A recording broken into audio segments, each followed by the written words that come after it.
ang batang Filipino na kinutya sa eskwelahan sa Amerika, ngunit sa sumunod na taon ay pinatahimik ang buong bansa. Naaalaala mo pa ba ang isang bata na kinutya dahil sa kanyang punto at pinagmulan, ngunit nakagawa ng isang himala na umakit sa atensyon ng buong mundo? Ngayon, tuklasin natin ang nakaka-inspire na kwento tungkol sa isang batang Filipino na lumampas sa lahat ng balakid upang patunayan na walang imposible.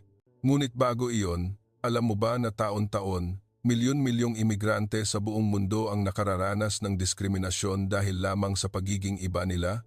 Sumama tayo sa paglalakbay ng batang ito upang makita kung paano niya ginawang paghanga ang lahat ng panunuya. Noong 2015, sa isang maliit na high school sa estado ng California, USA, may isang 14 anyos na bata na nagngangalang Kiko.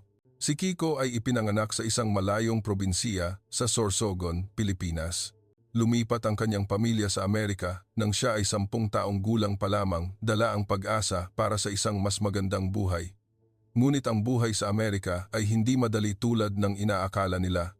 Pumasok si Kiko sa klase na may kaunting kaalaman sa Ingles at ang kanyang pagsasalita ay mabigat pa rin sa punto ng probinsiya. Sa tuwing itataas niya ang kanyang kamay upang magsalita, ang buong klase ay nagtatawanan. "Ulitin mo nga, wala akong naintindihan," sigaw ng isa niyang kaklase at pagkatapos ay humagalpak sa tawa ang lahat.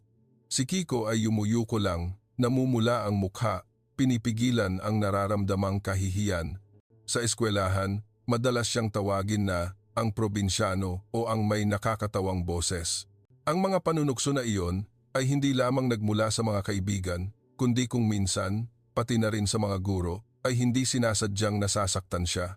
Minsan, nang sinubukan ni Kiko na basahin ng malakas ang isang talata sa klase ng literatura, pinutol siya ng guro, "Kiko, kailangan mo pang mag-practice sa pagbigkas, hindi masyadong malinaw." Nagtawanan na naman ang buong klase. Pakiramdam ni Kiko, tila ang buong mundo ay laban sa kanya. Nagtatanong siya sa sarili, talagang nabibilang ba siya rito? Ngunit si Kiko ay hindi madaling sumuko. Sa bahay, madalas niyang naririnig ang kuwento ng kanyang ina tungkol sa mga hirap na dinanas nito noong nasa Pilipinas pa, kung paano siya nagtrabaho ng husto upang itaguyod ang buong pamilya. "Anak, maaari silang tumawa, ngunit ikaw lang ang magdedesisyon kung sino ka," sabi ng kanyang ina. Ang mga salitang iyon ay tila isang maliit na apoy na patuloy na nagliliyab sa puso ni Kiko. Nagpasya siyang kahit kinukutya siya, hindi niya hahayaang tukuyin siya ng mga salitang iyon. Sinimulan ni Kiko na gumugol ng maraming oras pagkatapos ng klase para mag-practice ng Ingles. Nanonood siya ng mga American film, nakikinig sa pop music at inuulit ang bawat linya sa salamin. "Kailangan kong magsalita tulad nila," sabi ni Kiko sa sarili. Ngunit habang lalo siyang nagsisikap, mas lalo niyang napagtanto na ang Ingles ay hindi lamang isang wika kundi isang paraan din ng pag-iisip at pagpapahayag. Pakiramdam niya ay sinusubukan niyang umakyat sa isang bundok na walang nakikitang tuktok. May mga gabi na si Kiko ay nakaupo ng mag-isa sa kanyang kuwarto. Binubuksan ang mga video sa YouTube tungkol sa pagtuturo ng pagbigkas. Sinusubukang gayahin ang bawat tunog, ngunit pakiramdam niya ay hindi pa rin sapat. Isang araw, sa klase ng agham, hiniling ng guro sa buong klase na gumawa ng isang proyekto ng grupo tungkol sa renewable energy. Si Kiko ay inilagay sa isang grupo kasama ang 3 pang estudyante, ngunit ayaw nilang sumali siya. "Hindi maiintindihan ng sinuman ang sasabihin mo. Hayaan mo kaming gumawa nito para mas mabilis," sabi ng isang kasapi ng grupo. Tumango lang si Kiko, ngunit masakit ang kanyang kalooban. Gusto niyang patunayan na hindi siya walang silbi, na may magagawa siya. At pagkatapos, isang ideya ang sumagi sa isip ni Kiko. Noong nasa Pilipinas pa siya, nakita niya ang mga mangingisda na gumagamit ng sariling gawa na sistema para mag-ilaw o magbomba ng tubig. Naisip niya, bakit hindi ko dalhin ang ideyang iyon sa proyekto? Gumugol si Kiko ng 1 linggo sa pagsasaliksik, pagguhit ng mga diagram, at pagsulat ng isang presentasyon sa Ingles. Nagpractice siya sa harap ng salamin ng 10-10 beses, inaayos ang bawat maling pagbigkas. Nang dumating ang araw ng presentasyon, tumayo si Kiko sa harap ng klase, malakas ang tibok ng puso. Sinimulan niyang magsalita Nanginginig ang boses. Gusto kong ipakilala ang isang simpleng modelo ng turbina de hangin na inspirasyon ng aking bayan. Tumahimik ang buong klase. Hindi dahil lubos nilang naintindihan ang lahat ng sinabi ni Kiko, kundi dahil nagulat sila sa kanyang kumpiyansa. Nanalo ang grupo ni Kiko ng unang gantimpala sa presentasyon. Sa unang pagkakataon, naramdaman niya ang paghanga mula sa kanyang mga kaklase. Ngunit hindi pa rin ito sapat. Alam ni Kiko na upang tunay na baguhin ang tingin ng mga tao sa kanya, kailangan niyang gumawa ng isang bagay na mas malaki. Sinimulan niyang alamin ang tungkol sa mga pambansang paligsahan sa agham, kung saan naglalaban-laban ang pinakamahuhusay na mag-aaral sa Amerika. Kung makakasilang ako roon, wala nang mangangahas na kumutya sa akin, naisip ni Kiko. Gumugol siya ng buong tag-araw noong taong iyon sa paghahanda. Nang hiram si Kiko ng mga libro mula sa aklatan, nanood ng mga instructional video sa online, at nakipag-ugnayan pa sa isang propesor sa universidad sa pamamagitan ng email upang humingi ng payo. Ang propesor na iyon, si G. James Carter, ay humanga sa pagiging mausisa at determinasyon ni Kiko. Nagpadala siya rito ng isang mahabang dokumento tungkol sa solar energy. Kalakip ang mensahe, may potensyal ka, ngunit kailangan mong magtrabaho ng mas masipag. Ipinrint ni Kiko ang dokumento, binasa at inulit-ulit, punong-puno ng mga notes ang bawat pahina. Ngunit ang buhay ay hindi kailanman naging madali. Nakaranas ng kahirapan sa pananalapi ang pamilya ni Kiko. Ang kanyang ama ay nagtatrabaho sa isang restoran at ang kanyang ina naman ay nagtatahi o naglalaba, ngunit hindi sapat ang kinikita upang makaraos.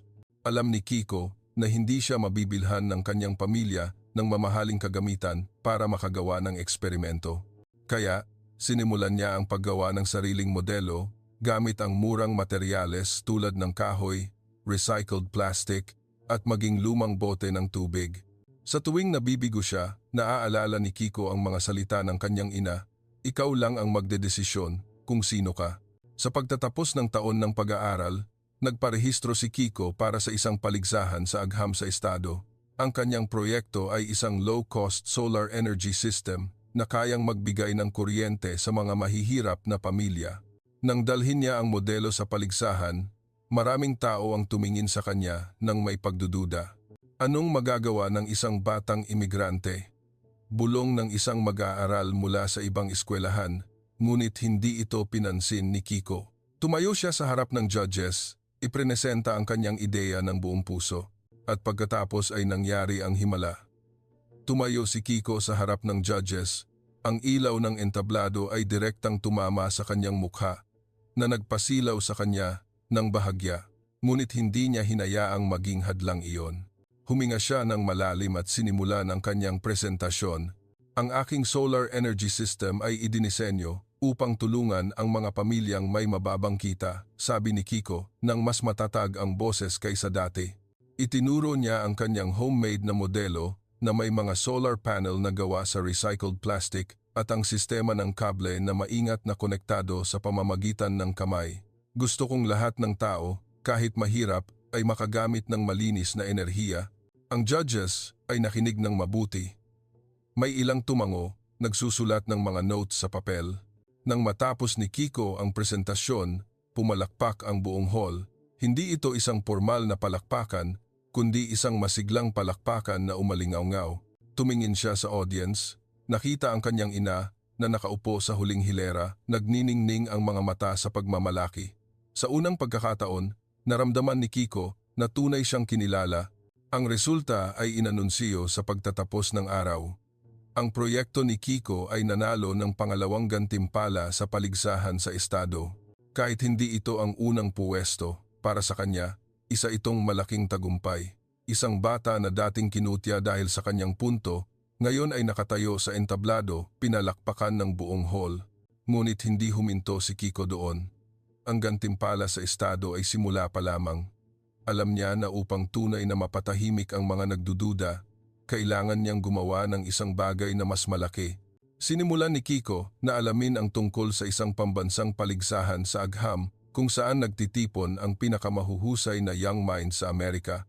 Ang paligsahang ito ay hindi lamang nangangailangan ng kaalaman, kundi pati na rin ng pagkamalikhain kasanayan sa presentasyon at pagtitiyaga. Ito ang aking pagkakataon na patunayan na kaya ko, sabi ni Kiko sa sarili. Sinimulan niya ang paghahanda para sa pambansang paligsahan pagkatapos lamang bumalik mula sa paligsahan sa estado. Ngunit sa pagkakataong ito, mas malaki ang presyon. Ang kanyang mga kalaban ay hindi lamang karaniwang mga estudyante ng high school kundi mga young talent mula sa iba't ibang lugar. Marami sa kanila ang may karanasan sa pananaliksik mula sa mga modernong laboratorio. Si Kiko, sa kanyang maliit na kwarto na punong-puno ng lumang libro at recycled materials, ay pakiramdam niya ay isa siyang maliit na isda sa gitna ng karagatan, ngunit hindi niya hinayaang humadlang ang kawalan ng kumpiyansa. Nagpasya si Kiko na i-upgrade ang kanyang solar energy project. Sa pagkakataong ito, gusto niyang gumawa ng isang sistema na hindi lamang mura kundi madali ring install sa mga rural area. Nag-aral siya tungkol sa iba't ibang uri ng high-efficiency solar cells, kung paano i-optimize ang energy storage at maging kung paano gumamit ng artificial intelligence upang hulaan ang lagay ng panahon at sa gayon ay ayusin ang efficiency ng sistema. Ang mga konseptong ito ay hindi simple, lalo na para sa isang 15 anyos na estudyante na hindi pa nag-aaral sa kolehiyo. Ngunit may isang bagay si Kiko na hindi maaalis ng sinuman, ang kanyang pagtitiyaga. Gumugol siya ng buong tag-araw noong taong iyon sa aklatan, binabasa ang lahat ng dokumento na kanyang makita. Nang magsara ang aklatan, dinala ni Kiko ang mga libro pa uwi, nakaupo sa ilalim ng madilim na ilaw sa sala para mag-aral. Ang kanyang ina ay madalas na nagdadala ng isang baso ng mainit na tsaa, tahimik na inilalagay sa tabi, walang sinasabi. Alam niya na ang kanyang anak ay nakikipaglaban para sa isang mas malaking bagay. May mga gabi na si Kiko ay nakakatulog sa mesa, nakabukas ang libro sa harap niya, hawak pa rin ang panulat, ngunit hindi laging maayos ang lahat. Minsan, nang sinusubukan ni Kiko ang bagong modelo, nag-short circuit ang sistema ng kable na nagdulot ng isang maliit na sunog sa garahe. Sa kabutihang palad, walang nasaktan, ngunit galit na galit ang kanyang ama. Kiko, hindi mo pwedeng ipagsapalaran ng ganyan. Wala tayong pera para magkumpuni kung masira mo ang bahay, sabi niya ng may pag-aalala. Yumuko si Kiko, pakiramdam ay nagkasala. Ngunit sa kaibuturan, alam niyang hindi siya maaaring huminto. Humingi siya ng tawad sa kanyang ama, nangako na magiging mas maingat at nagpatuloy sa pagtatrabaho. Para magkaroon ng pera para makabili ng materyales, nagsimulang magtrabaho si Kiko sa isang sari-sari store malapit sa bahay. Naglilinis siya ng mga istante, nagbubuhat ng mga gamit, at nagtitipid sa bawat sentimo. Sa tuwing nakukuha niya ang kanyang sweldo, inilalaan ni Kiko ang isang bahagi upang bilhin ang mga kinakailangang bahagi tulad ng storage batteries o circuit boards. Sinubukan din niyang makipag-ugnayan kay Professor James Carter na tumulong sa kanya dati. Sa pamamagitan ng email, ibinahagi ni Kiko ang kanyang bagong ideya. Sumagot si Professor Carter, "Nasa tamang landas ka, ngunit kailangang maging mas praktikal ang iyong ideya.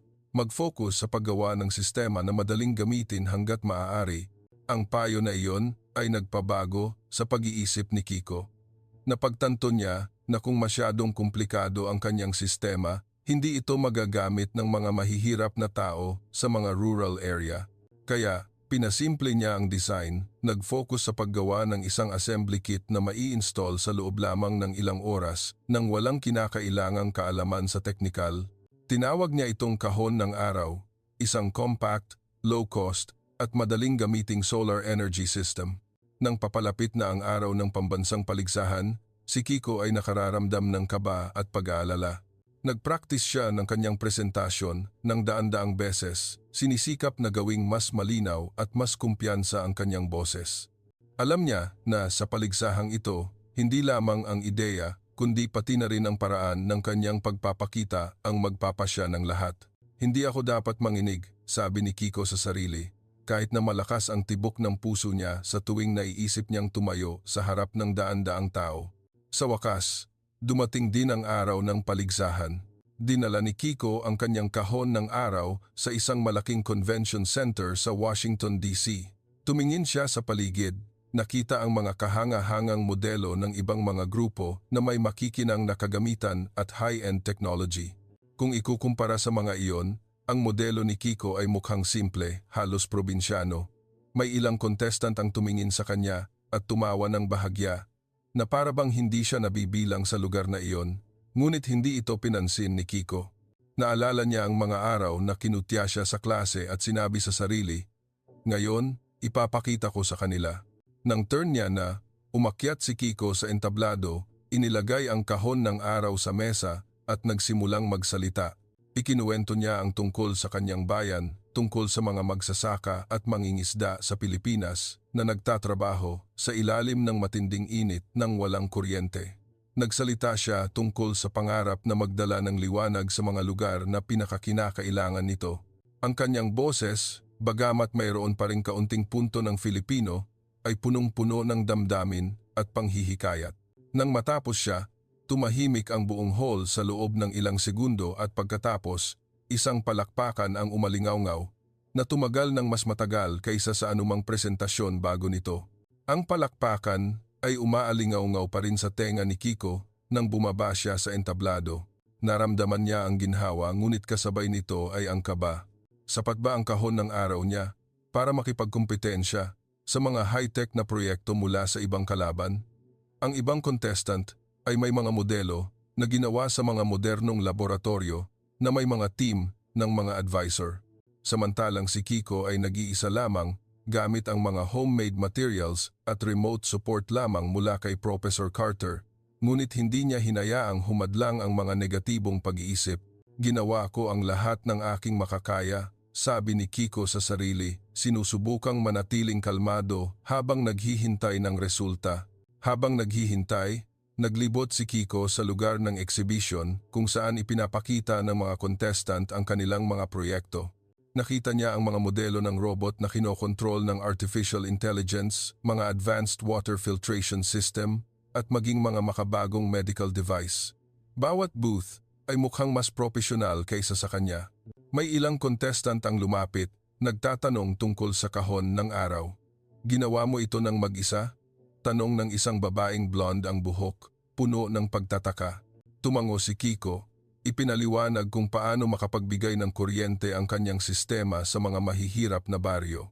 Tumango ang babae at sinabi, "Ang iyong ideya ay napakaiba, ito ay malapit sa puso."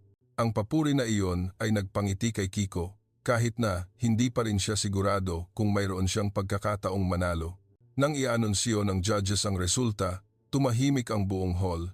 Si Kiko ay nakaupo sa tabi ng kanyang ina, mahigpit na hawak ang kamay nito. Tinawag ang pangatlong gantimpala, hindi si Kiko, hindi rin ang pangalawang gantimpala. Nagsimula siyang mag-isip na baka hindi siya sapat na magaling, ngunit pagkatapos, nang isigaw ng host ang pangalan ng nagwagi sa unang gantimpala, tila huminto ang buong mundo. Kiko Reyes, sa kanyang proyektong kahon ng araw. Sumabog ang palakpakan, at si Kiko ay halos hindi makapaniwala sa kanyang narinig. Niyakap siya ng kanyang ina. Bumagsak ang luha sa kanyang pisngi. "Nagawa mo, anak ko," bulong niya. Umakyat si Kiko sa entablado upang tanggapin ang gantimpala, pakiramdam ay tila nananaginip. Binigyan siya ng isang nagniningning na tropeo at isang tseke na may malaking halaga. Ngunit ang nagpasaya sa kanya ay hindi ang pera kundi ang tingin ng mga tao sa hall. Wala nang mga nakakatuwang ngiti, wala nang mapanlait na bulong, sa halip ay respeto. Lumapit ang isang reporter upang interviewin si Kiko pagkatapos ng seremonya ng paggawad. "Ano ang nagbigay inspirasyon sa iyo?" tanong niya. Ngumiti si Kiko, medyo nahihiya pa rin ang boses. "Gusto kong tulungan ang mga taong tulad ng aking pamilya, ang mga taong walang gaanong pagkakataon." Ang kuwento ni Kiko ay mabilis na kumalat. May ilang lokal na pahayagan ang naglathala ng mga artikulo tungkol sa batang imigrante na may pangarap ng malinis na enerhiya. Isang video ng presentasyon ni Kiko ang naipost sa YouTube na umakit ng libu-libong views sa loob lamang ng ilang araw. Ngunit para kay Kiko, ang atensyon na ito ay parehong kagalakan at presyon. Alam niya na ang pambansang gantimpala ay hindi ang katapusan kundi ang simula ng isang bagong paglalakbay. Pagkatapos ng paligsahan, nakatanggap si Kiko ng isang email mula kay Professor Carter. Inanyayahan niya si Kiko na bisitahin ang kanyang laboratorio sa isang prestihiyosong unibersidad sa California. Si Kiko ay halos hindi makapaniwala. Siya, isang ordinaryong estudyante ng high school, napansin ng isang propesor sa universidad. Agad siyang pumayag kahit na kailangan niyang magbiyahe ng higit sa 3 oras sa bus para makarating doon. Sa laboratorio, ipinakilala ni Professor Carter si Kiko sa ibang mga researcher. Ito ang batang nagpatahimik sa buong Amerika, sabi niya, na nagpapula sa mukha ni Kiko dahil sa hiya.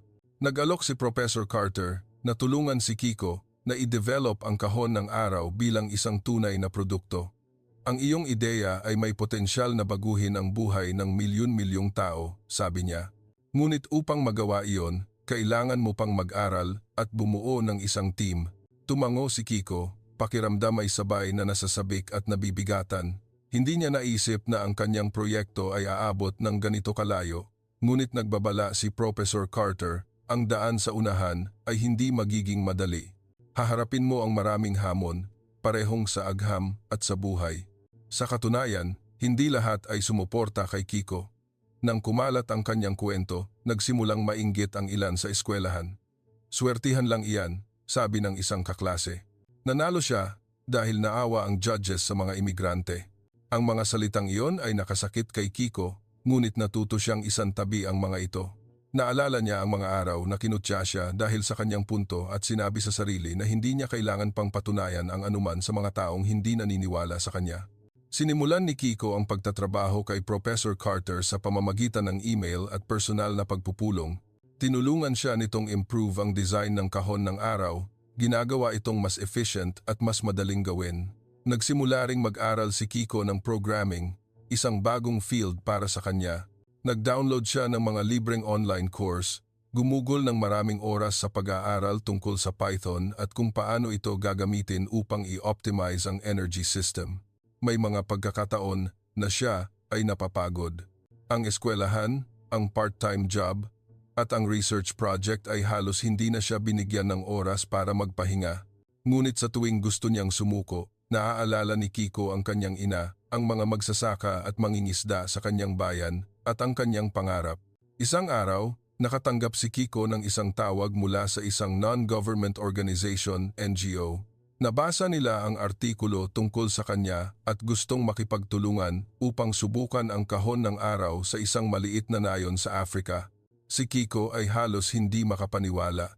Ang kanyang ideya na nagsimula sa mga recycled materials sa garahe, ngayon ay may pagkakataon na makarating sa mundo. Ngunit alam din niya na upang maging totoo ito, kailangan niya ng higit pa sa isang ideya. Kailangan niya ng pera, ng team, at ng lakas ng loob na lumabas sa kanyang comfort zone. Sinimulan ni Kiko ang pagsulat ng isang business plan, kahit na hindi pa niya ito nagawa dati. Nagbasa siya ng mga libro tungkol sa startup, nanood ng mga video sa YouTube tungkol sa fundraising, at nagpasuri pa kay Professor Carter ng kanyang draft. Magaling ang ginagawa mo, sabi niya. Ngunit kailangan mong matutong ikwento ang iyong istorya, hindi lang tungkol sa agham kundi kung bakit mo ito ginagawa. Pinag-isipan ni Kiko ang payo na iyon. Napagtanto niya na ang kanyang kwento, isang batang imigrante na lumampas sa kahirapan ang nagpaganda sa kahon ng araw. Si Kiko ay nakaupo sa maliit na sala ng kanyang pamilya sa harap ng isang lumang kahoy na mesa na punong-puno ng mga notes. Sinisikap niyang kumpletuhin ang business plan para sa kahon ng araw. Ang mga numero, charts at ideya ay nagsasayaw sa kanyang isip. Ngunit ang paggawa sa mga ito sa isang malinaw na plano ay hindi madali. Hindi kailanman nag-aral si Kiko ng business at ang bawat termino tulad ng capital investment o market analysis ay nagpabigla sa kanya. Ngunit hindi siya sumuko. Kung nagawa kong likhain ang kahon ng araw mula sa mga recycled materials, kaya ko ring matutunan ito, sabi ni Kiko sa sarili. Nagsimula siyang maghanap ng impormasyon sa online, mula sa mga libreng lecture sa Coursera hanggang sa mga video sa YouTube tungkol sa startup.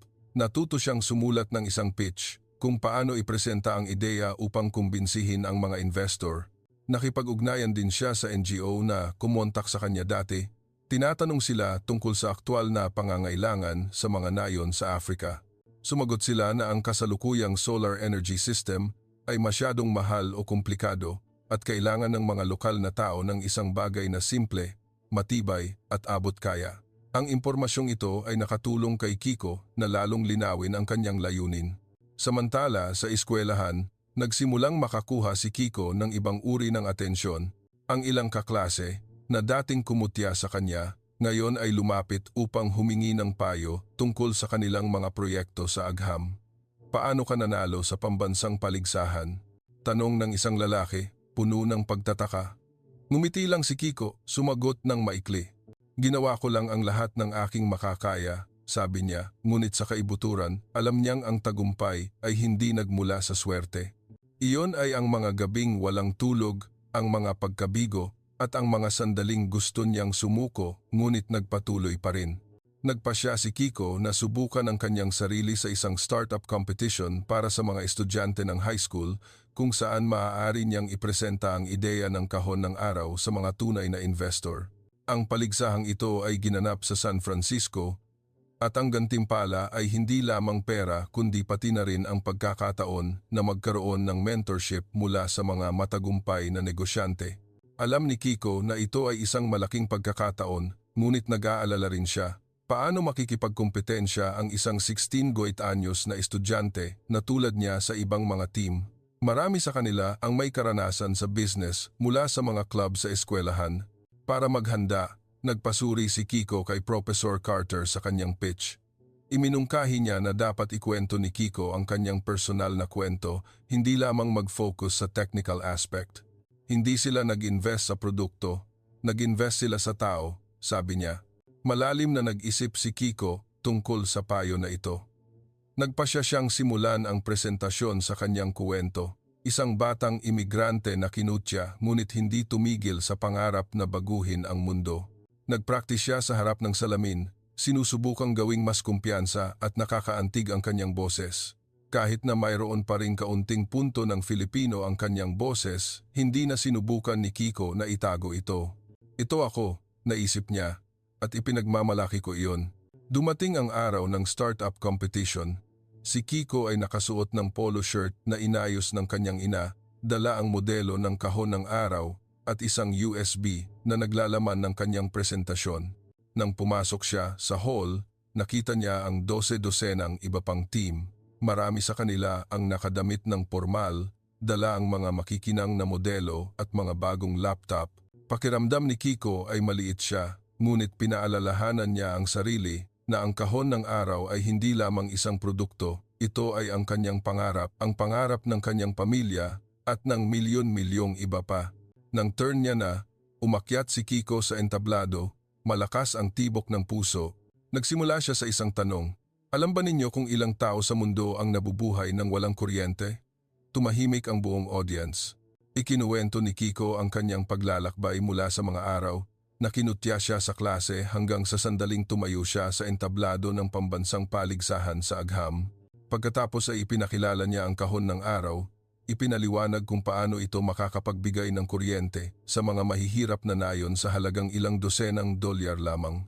Itinuro niya ang modelo, itinuro ang bawat bahagi, at binigyang diin na kahit sino, kahit na walang kaalaman sa teknikal, ay maaaring i-assemble ito. Nang matapos si Kiko, pumalakpak ang buong hall.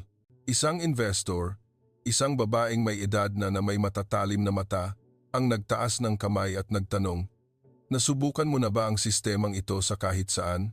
Sumagot si Kiko ng tapat, wala pa po ma'am, ngunit nakipag-ugnayan na ako sa isang non-government organization para subukan ito sa Africa. Kailangan ko lang ng pondo para makapagsimula. Ang kanyang sagot ay nagpatango sa babae, at naramdaman ni Kiko ang isang kislap ng pag-asa. Ang resulta ay inanunsyo sa pagtatapos ng araw. Hindi nanalo si Kiko ng unang gantimpala, ngunit nakatanggap siya ng gantimpala para sa pinakamalikhaing ideya at isang maliit na grant na nagkakahalaga ng 5,000. Higit sa lahat, ang babaeng nagtanong ay lumapit sa kanya pagkatapos ng seremonya.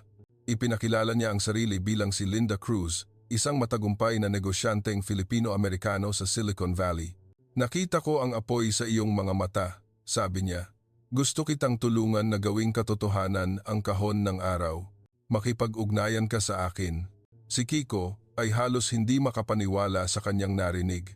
Mahigpit niyang hinawakan ang calling card nito, pakiramdam ay tila nagbubukas ang buong mundo sa harap niya. Pagkatapos ng paligsahan, nagtrabaho si Kiko kasama si Linda Ipinakilala siya nito sa isang team ng mga engineer at designer na tumulong sa kanya na improve ang kahon ng araw upang maging handa ito para sa mass production. Si Kiko ay inanyayahan ding sumali sa isang startup accelerator program kung saan natuto siya tungkol sa project management, fundraising at brand building. Bawat araw, pakiramdam ni Kiko ay lumalapit siya sa kanyang pangarap, ngunit alam din niya na ang daan sa unahan ay marami pa ring hamon. Sa eskwelahan, patuloy na kumalat ang kwento ni Kiko.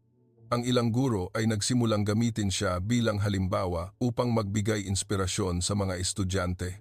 Kung nagawa ni Kiko, kayanin niyo rin, sabi ng isang guro sa klase. Ngunit, hindi lahat ay masaya sa tagumpay ni Kiko. Ang ilang kaklase ay nagselos pa rin, nagkakalat ng tsismis na napansin lamang siya dahil sa kanyang nakakaawang kwento bilang imigrante. Ang mga salitang iyon ay nakasakit kay Kiko, ngunit pinili niyang manahimik at mag-focus sa kanyang trabaho. Umuwi si Kiko pagkatapos ng pagpupulong kay Linda Cruz. Mahigpit pa ring hawak ang calling card nito. Umupo siya sa hapagkainan kung saan naghahanda ang kanyang ina ng hapunan at ikinuwento ang lahat. Inanyayahan ako ng isang investor na makipagtulungan. Ma, sabi ni Kiko, hindi maitago ang kaba. Tumigil ang kanyang ina sa paghiwa, tumingin sa kanya ng may pagmamalaki at pag-aalala. Mag-ingat ka, Kiko. Maraming nangangako, ngunit hindi lahat ay tumutupad sa salita. Tumango si Kiko, ngunit sa kanyang puso ay nagsisimulang sumiklab ang pag-asa. Pakiramdam niya ay nakatayo siya sa harap ng isang malaking crossroad kung saan maaaring maging totoo ang kanyang pangarap. Si Linda Cruz ay hindi lamang isang investor kundi isa ring dedikadong mentor. Sa sumunod na mga linggo, madalas siyang tumawag kay Kiko. Ginagabayan siya kung paano bumuo ng isang team at pamahalaan ang proyekto. Kinonekta rin niya si Kiko sa isang renewable energy engineer na nagngangalang David na may karanasan sa pagtatrabaho sa mga proyekto sa Africa. Si David ay labis na humanga sa kahon ng araw ni Kiko. Nakagawa ka ng isang napaka-espesyal, sabi niya. Ngunit upang mailabas ito sa market, kailangan mo ng real-world testing at pangongolekta ng data. Sumang-ayon si Kiko at nagsimula silang magplano para sa isang paglalakbay sa pagsubok sa isang maliit na nayon sa Tanzania. Para maghanda, kailangang matuto si Kiko kung paano magtrabaho sa isang team, isang bagay na hindi madali para sa kanya. Sa eskwelahan, madalas niyang ginagawa ang lahat ng mag-isa dahil walang gustong makipagtulungan.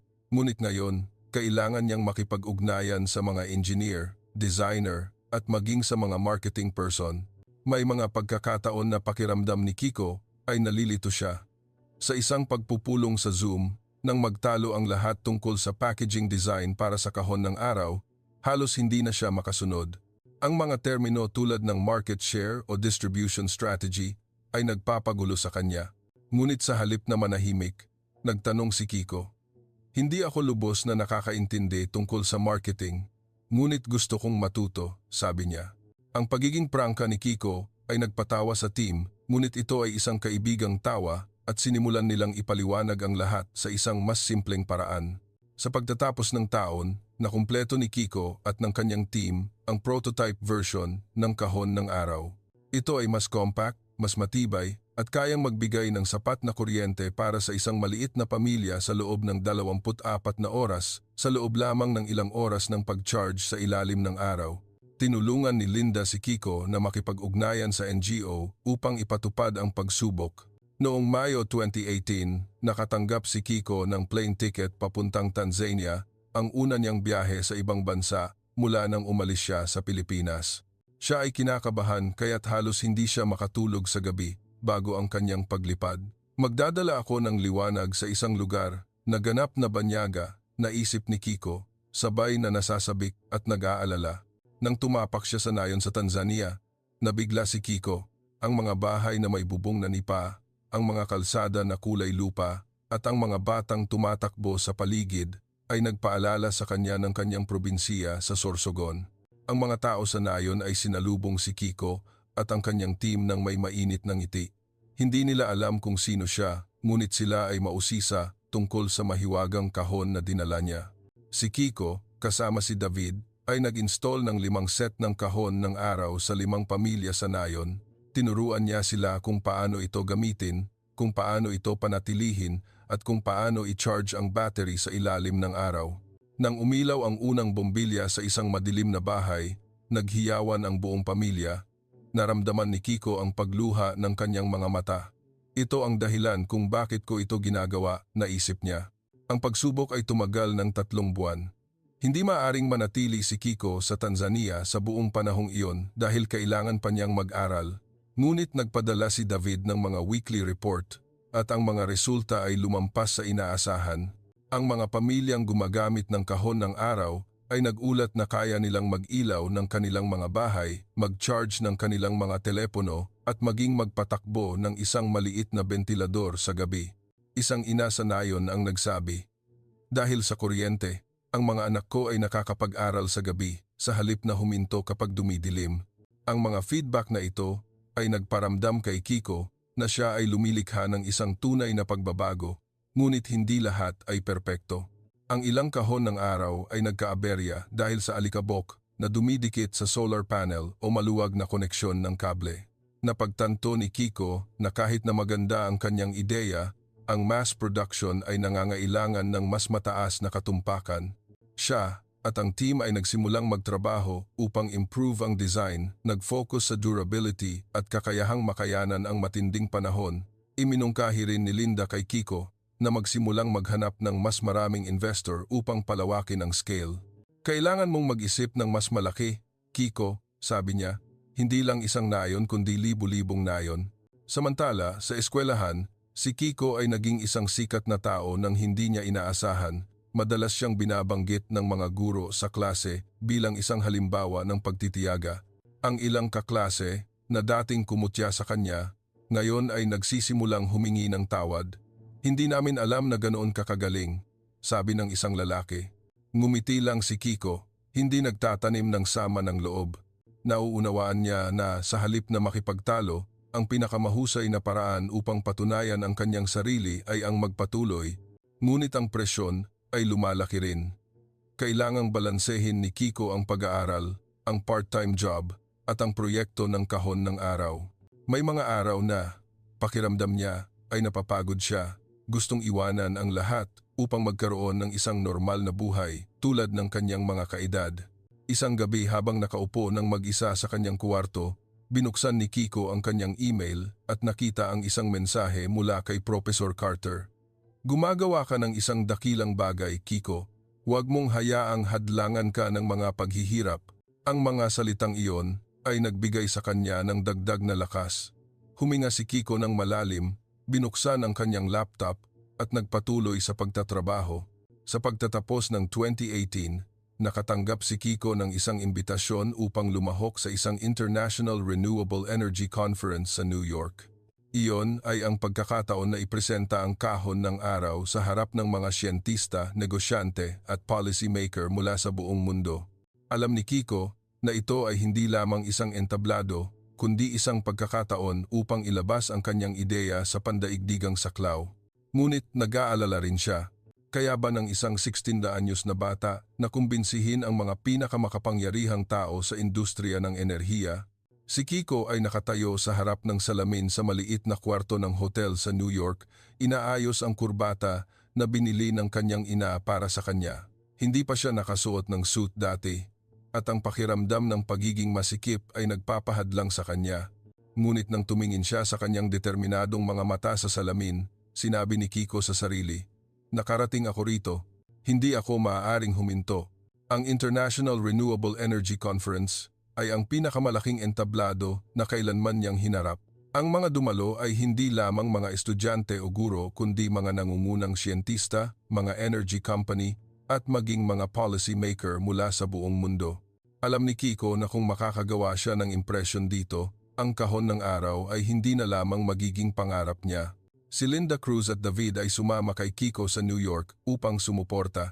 Bago magsimula ang conference, hinila siya ni Linda sa isang sulok at sinabi, "Kiko, tandaan mo, hindi ka lang nagbebenta ng isang produkto. Nagbebenta ka ng isang kwento, isang vision. Hayaan mong makita nila ang iyong puso." Tumango si Kiko, kahit na malakas ang tibok ng puso niya sa tuwing naiisip niyang tumayo sa harap ng daan-daang estranghero. Tinapik siya ni David sa balikat at ngumiti. Nagpatahimik ka na ng isang buong hall sa pambansang paligsahan. Kaya mo iyan. Nang turn niya na, umakyat si Kiko sa entablado na may modelong kahon ng araw na nakalagay sa mesa sa tabi niya. Ang ilaw ng entablado ay napakaliwanag at naririnig niya ang mga bulungan mula sa audience. Huminga si Kiko ng malalim at nagsimula. Ako ay nagmula sa isang maliit na nayon sa Pilipinas kung saan ang kuryente ay hindi isang ibinibigay na bagay, sabi niya, malinaw at puno ng damdamin ang boses. Ikinuwento niya ang tungkol sa mga araw na kinutya siya sa klase, tungkol sa mga gabing walang tulog sa garahe upang likhain ang kahon ng araw, at tungkol sa mga pamilya sa Tanzania na nagkaroon ng liwanag dahil sa kanyang ideya. Hindi ko ipinapangako na babaguhin ko ang buong mundo, sabi ni Kiko. Ngunit gusto kong magdala ng liwanag sa mga lugar na pinakakinakailangan nito. Lumipat siya sa technical part, ipinaliwanag kung paano gumagamit ang kahon ng araw ng low-cost solar panels at isang simpleng storage system upang magbigay ng patuloy na kuryente. Binigyang diin niya na ang produktong ito ay dinisenyo para sa mga taong walang kaalaman sa teknikal sa halagang maliit na bahagi lamang kumpara sa karaniwang solar energy system. Nang matapos siya, tumahimik ang buong hall sa loob ng isang sandali at pagkatapos ay isang palakpakan ang umalingaw-ngaw na tumagal ng mas matagal kaysa sa anumang presentasyon bago nito. Tumingin si Kiko sa audience, nakita sina Linda at David na nakangiti at alam niyang nagawa niya. Pagkatapos ng presentasyon, 12 ng tao ang lumapit kay Kiko. Isang siyentista mula sa Germany ang nagtanong tungkol sa scalability ng kahon ng araw. Isang negosyante mula sa India ang gustong makipag-usap tungkol sa pagpapatupad ng produkto sa mga rural area sa South Asia at isang opisyal mula sa United Nations ang nag-imbita kay Kiko na lumahok sa isang workshop tungkol sa sustainable energy. Si Kiko ay halos hindi makapaniwala. Ilang taon lamang ang nakalipas, siya ay isang bata na kinutya dahil sa kanyang punto.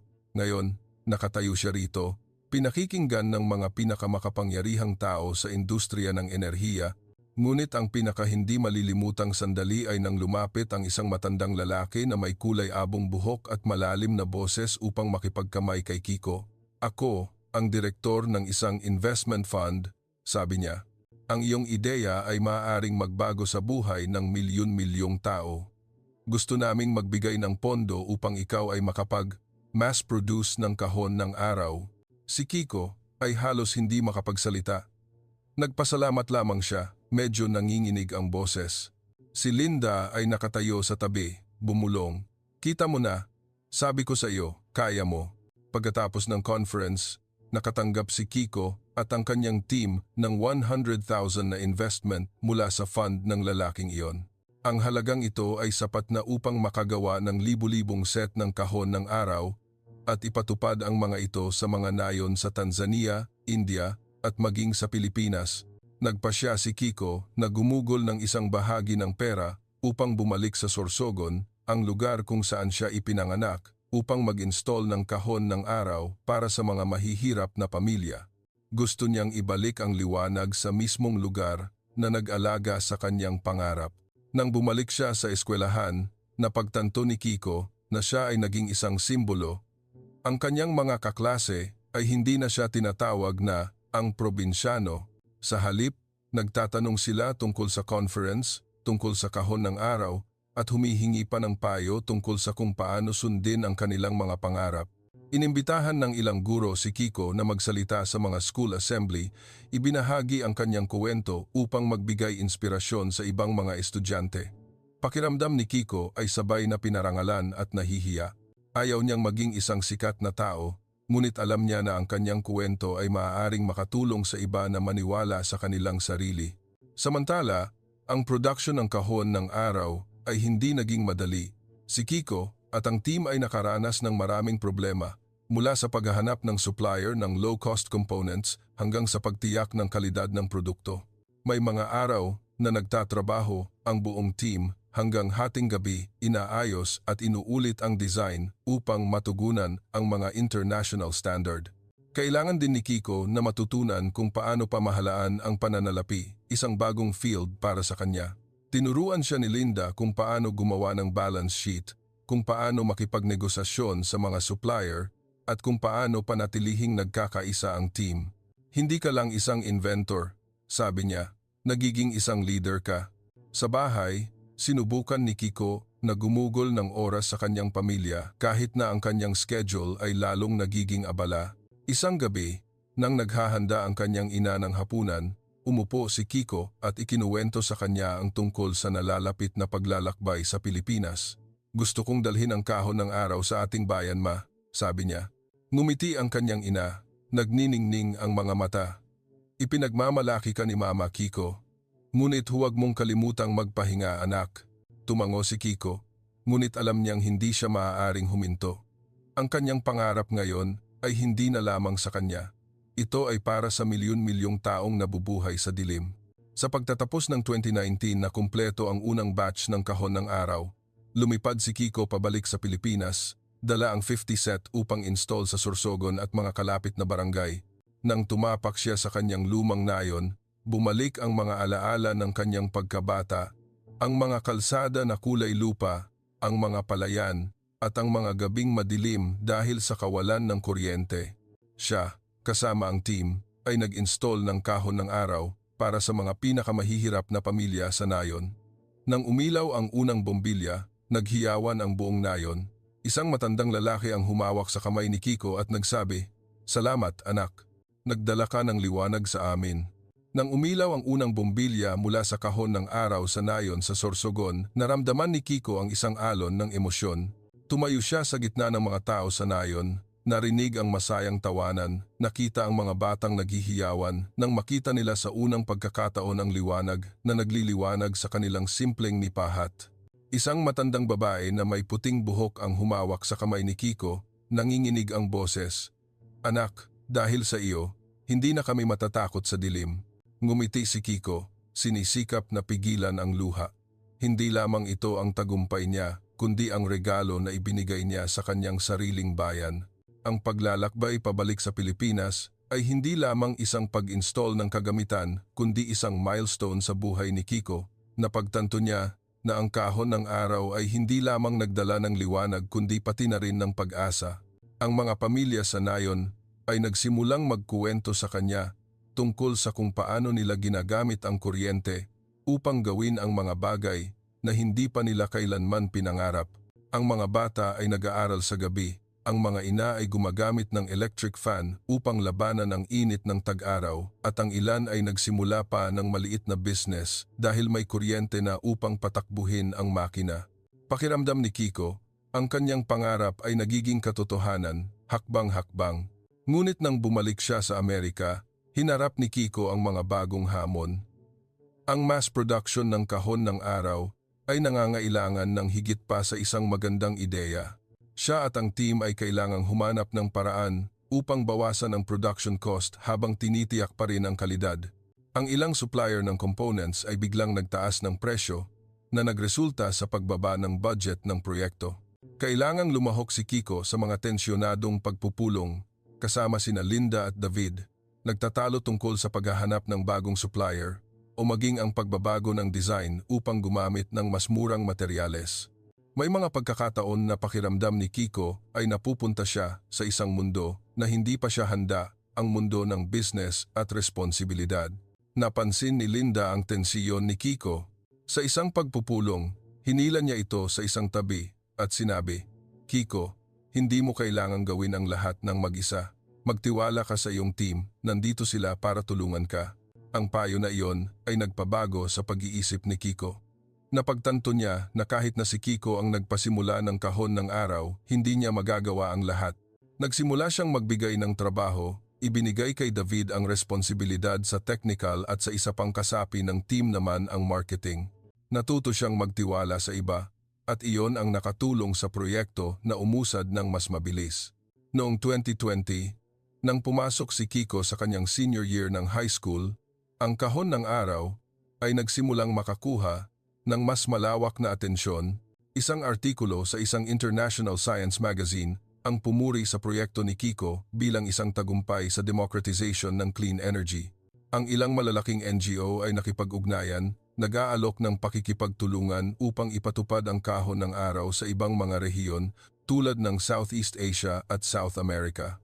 Si Kiko ay inanyayahan ding lumabas sa isang TV show kung saan ikinuwento niya ang kanyang paglalakbay. Nang tanungin siya ng host kung ano ang nagpatuloy sa kanya sa kabila ng maraming hirap, sumagot si Kiko, "Iniisip ko ang tungkol sa mga taong hindi nagkaroon ng pagkakataon. Kung hihinto ako, hindi sila magkakaroon ng liwanag." Ang interview na iyon ay ipinalabas sa buong bansa at biglang naging media phenomenon si Kiko.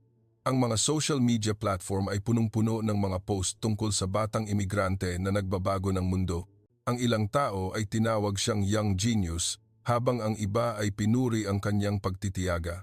Ngunit hindi lahat ay papuri. Ang ilang comments sa social media ay kumutya sa pinagmulan ni Kiko, sinasabing napansin lamang siya dahil sa kanyang nakakaawang kuwento bilang imigrante. Ang mga salitang iyon ay nakasakit kay Kiko, ngunit natuto siyang balewalain ang mga ito.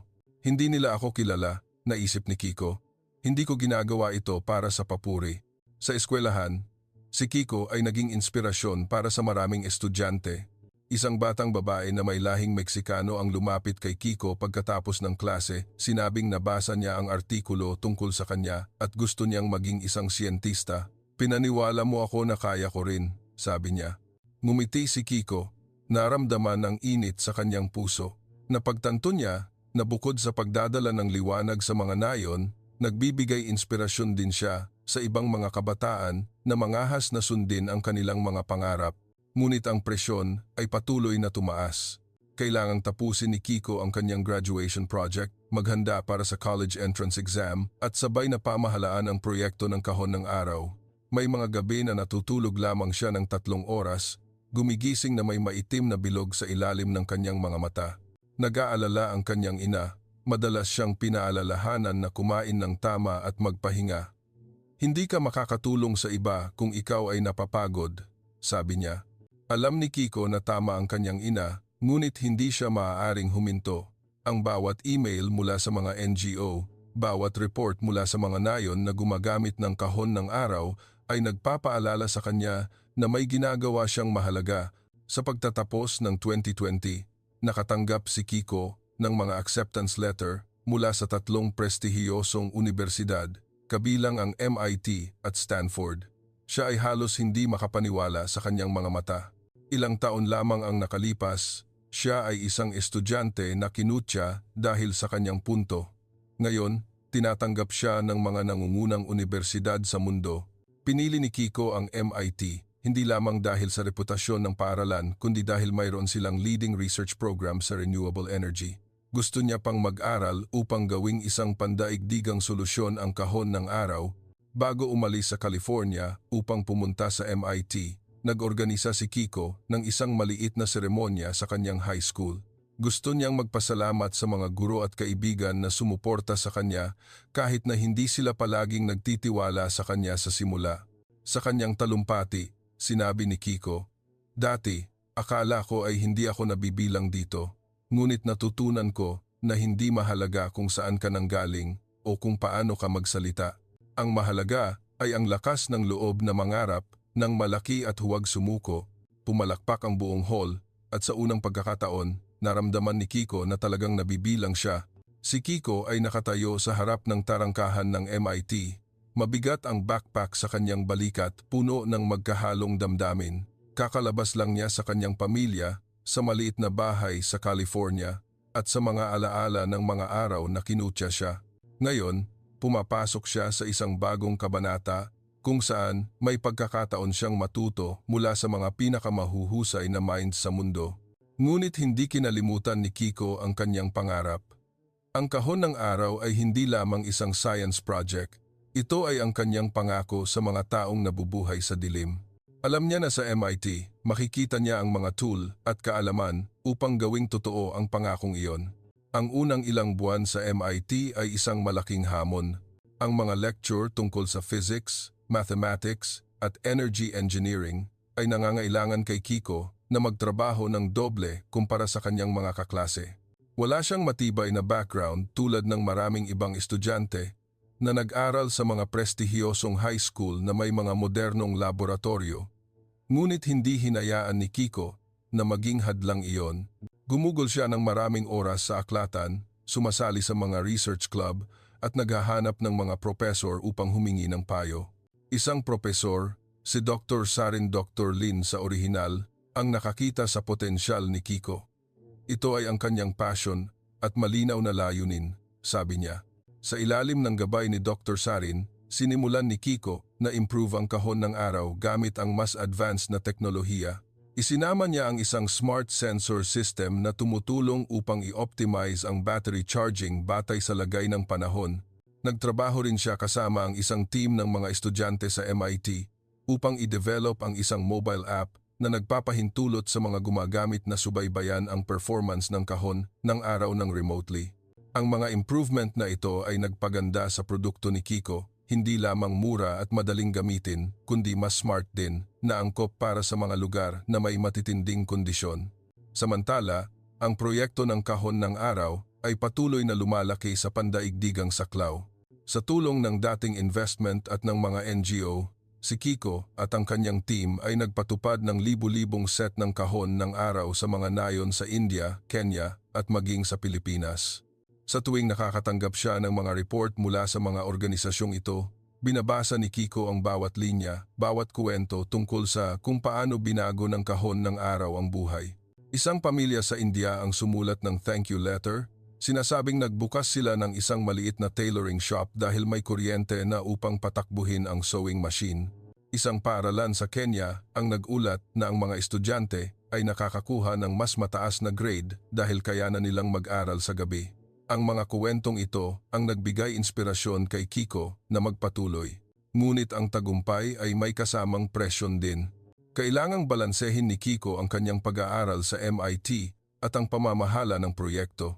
May mga araw na lumilipad siya sa pagitan ng Boston at California upang makipagkita kay Linda at sa team at pagkatapos ay bumabalik sa eskwelahan upang tapusin ang homework sa tamang oras.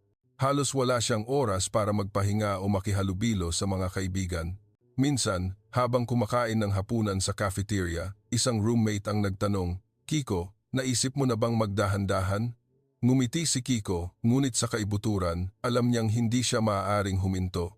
Ang kanyang pangarap ay malayo na at napakaraming tao ang naghihintay sa kanya.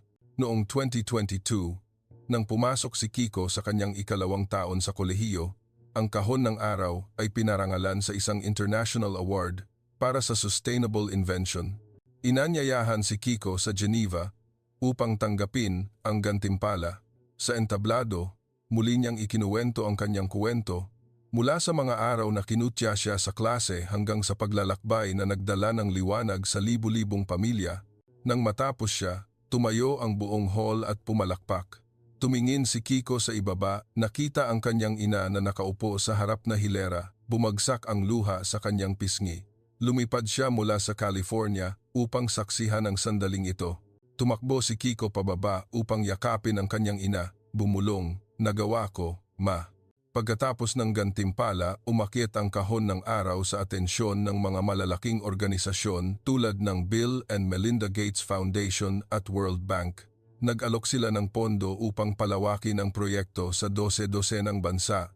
Si Kiko at ang team ay nagsimulang magtrabaho kasama ang mga international expert, bumuo ng mas malaking production line at isang global distribution network. Nagtatag din si Kiko ng isang non-profit organization na tinawag na Liwanag ng Bukas, Radiant Light, na may misyon na magdala ng clean energy sa bawat sulok ng mundo. Noong 2023, si Kiko ay naging keynote speaker sa isang TEDx conference. Ang kanyang talumpati, mula sa panunuya tungo sa liwanag, ay naipost sa YouTube at umabot sa milyon-milyong views. Hindi lamang tungkol sa kahon ng araw ang sinabi ni Kiko, kundi tungkol din sa kung paano lumampas sa paghuhusga at maniwala sa sarili. Ibinahagi niya, "Dati, akala ko ay ang aking punto ay ang aking kahinaan, ngunit ngayon, alam ko na ang puntong iyon, kasama ang lahat ng pagkakaiba nito, ang tumulong sa akin na ikuwento ang aking istorya sa mundo." Ngayon, sa edad na 22, si Kiko ay naging isang simbolo ng pagtitiyaga at innovation. Ang kahon ng araw ay nagdala ng liwanag sa higit sa 10,000 pamilya sa buong mundo at ang bilang na iyon ay patuloy na tumataas. Si Kiko ay hindi na ang batang kinutya sa klase. Siya ay isang inventor, isang leader, at isang inspirasyon para sa milyon-milyong tao. Ngunit nananatiling mapagpakumbaba si Kiko. Madalas niyang sinasabi, "Hindi ko ginagawa ito para maging sikat. Ginagawa ko ito upang walang sinuman ang kailangang mabuhay sa dilim."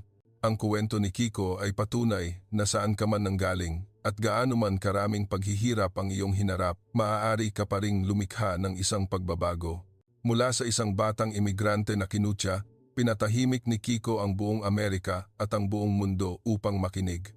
Ginawa niya ang panunuya na paghanga at ang kanyang pangarap ay ginawang liwanag para sa milyon-milyong tao.